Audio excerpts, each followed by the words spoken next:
I'm Aaron Makelky. Welcome to the first video in my series, the AI Toolkit for Teachers. We're going to talk about 5 mistakes that teachers make with AI and how to fix them. Let's jump in. How do I know what these mistakes are? Well, I'm a classroom teacher and I've made all of them myself. I've also worked with schools, teachers, college professors, and even state departments of education to help with how do we change school and teaching and learning now that generative AI is in our classrooms. Here's the first one. Teachers ignore it. Since November of 2022, students have had ChatGPT on their phone, on their computer. Now there are lots of other ways, but it isn't going away. Ignoring it isn't an option. One of the ways we know you can't ignore it is ask your students, which I do on the second day of class each semester. I give my students an AI use survey. Here are some interesting results from over 100 students in the 2024-25 school year. Their top used AI tool, Snap AI. Not what most adults think, not what all the techie programmer bros on LinkedIn are talking about. Over 70% of my students say they've used Snap AI. That's more than any other tool. Another way we know you can't just ignore AI is when you ask students, what are you using AI for? School, research, writing, your job? It was none of those things. In fact, 63% of my students said they're just using AI for fun. Now, what's that have to do with ignoring AI? It means no one's teaching them how to use it productively, but they're exploring it on their own. They're playing with it. They're curious about it, which is another reason why you can't ignore AI in your classroom. You can steal my survey. In the description below, there's a link. You put in your name and email. It's free. I send you all of my stuff to start scaffolding AI into your classroom, including copying my survey, my syllabus, and some lesson ideas. So if you're not asking your students about AI or giving them surveys, you can write your own or you can just steal mine. Check out the link in the description below. The other thing we should know from ignoring this is it shows our kids are using AI. I only had about 11% out of 115 or 20 students. That's 10 or 15 who say they don't use AI at all. We'll talk about later why that's wrong. But with students using it for fun as their primary use, it also tells us they don't know how or where to go to learn how to use AI. And teachers, we don't have to be the expert. I'm not the expert on anything. I'm just a practitioner. I experiment, I'm open to it, and I ask my students questions. But if we're not learning alongside with our students using AI, where are they going to go for information? TikTok, Instagram. Should they learn these tools with you in an educational setting, in a classroom, or from some freshman in his dorm room on TikTok who has a t-shirt over his face as a shiesty like this guy? I think you should be learning with them, because if you're not, that's where they're going to get their info, and it's all going to be about how to cheat and how to scam AI detectors and how to get away with stuff. Another reason why you can't ignore AI is students want to talk to you about it as their teacher, as somebody who knows how to learn. While there were 12% of my students saying I don't use AI at all, they're wrong when they say that because they don't understand what AI is, which leads us to our next mistake that teachers make: trying to ban or block AI. You also can't control what students have on their phones and their personal devices outside of your classroom. Your district or your internet connection might filter ChatGPT while they're at school or block certain websites, but you can't control what they put on their phone. You can try to tell them AI is bad. You can tell them it steals their data, and there might be truth in that, but they have it anyways. Snap AI, that's their top used app because they're already on Snapchat all day. You have to recognize you're only with them an hour or two a day, and the other hours a day, you can't control what they're doing or what they put on their device. The other reason you can't just block or ban AI is because then only the low effort cheaters or the kids that aren't skilled at using it are going to get caught. AI is really an equity issue. That is, your techie students who know how to get around AI detection software with their prompting can get by all of your firewalls, your things that you think keep AI out of your classroom. Whereas the low effort cheaters or the kids who haven't learned those prompting techniques are going to get busted. Also, students are going to pay 20 bucks a month to get an app that humanizes their writing and can beat Turnitin.com. Most of your students can't afford that. But do some of them have mommy or daddy's credit card on their Apple wallet and can just pay 20 bucks a month for an app that lets them cheat because you rely on AI detection software? I've seen it. Kids in my class will show me they have those apps. If you think you can block or ban AI, you can't. They'll leave your classroom. They have apps on their phone. And then it becomes an equity issue with the students who don't know how to use it or can't pay for those apps that let them get around your limits and restraints. The third mistake a lot of teachers make in their classroom with AI is they think they're smarter than it. I don't know any teacher who knows more names, dates, and facts than Google does. I don't know any teacher that has a larger repository of information than Wikipedia does.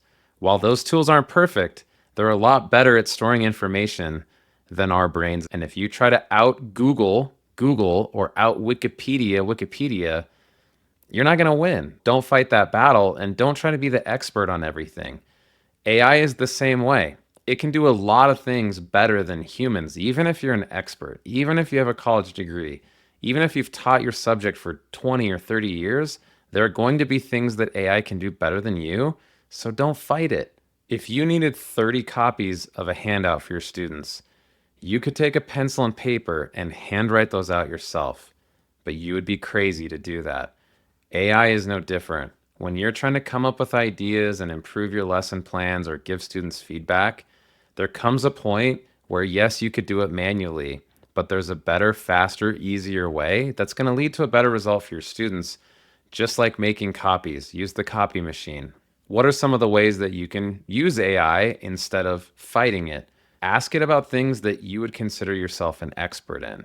I don't mean math or science. I mean, in your content area, of all the subjects you teach and all the topics, pick one or two that you are really good at or know the best and ask it to explain things to you in the context of a student in your class. I'm a history teacher. Let's say one of my areas of expertise is the Roman Republic. I've studied it. I know all about it. I'm going to say, 11th grade student in your class, teach me about the Roman Republic, and then start asking it more and more specific questions.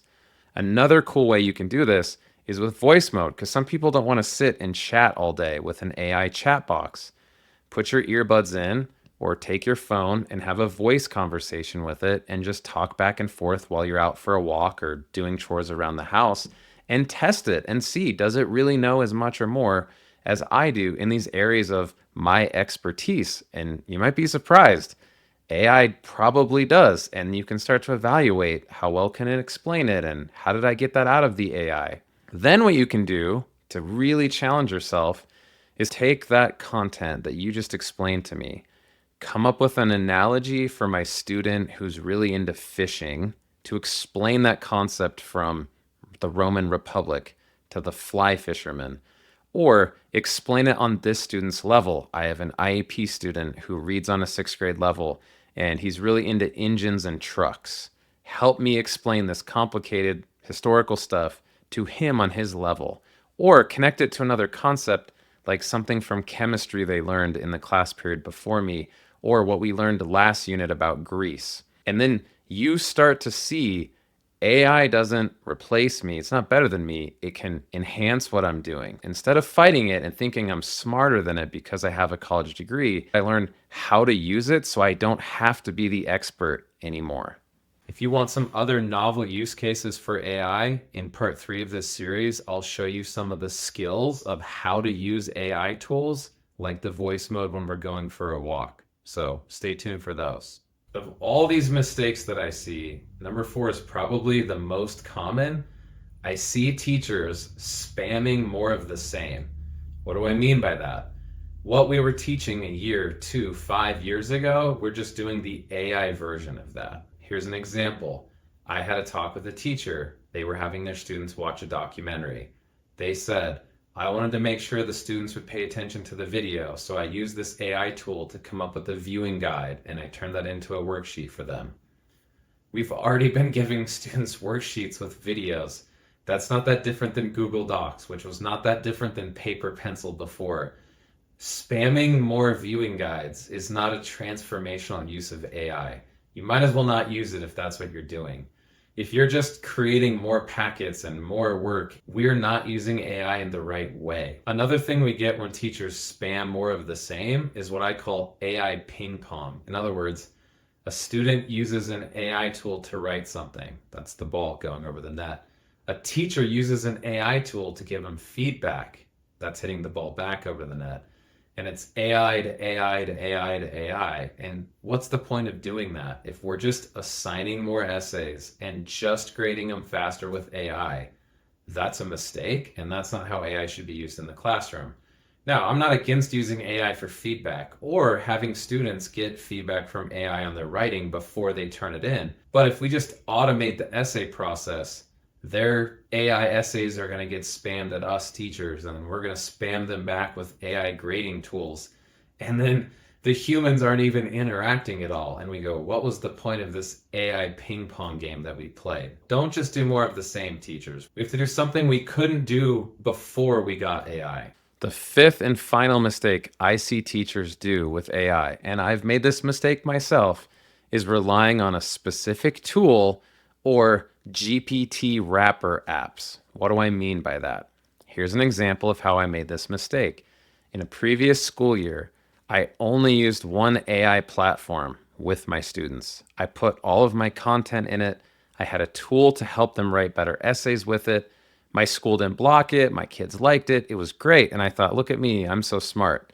But I was making mistake number 5. I was relying entirely on one platform. Why was that a mistake? I came back after summer break. All this content's there. My tool is there. I'm ready to go. First week of school, my new students, I tell them, come in this space and use this AI writing tutor that I built. And guess what they told me? It's blocked. Here's why that's a problem. Besides the fact that they couldn't use it, all my content was only in one place. That one place was blocked. And as a teacher or a professor, we usually can't do anything more besides beg the IT guy, please unblock this site for my students. And they don't usually listen to us. It took me 5 months to get my site unblocked. I learned the lesson.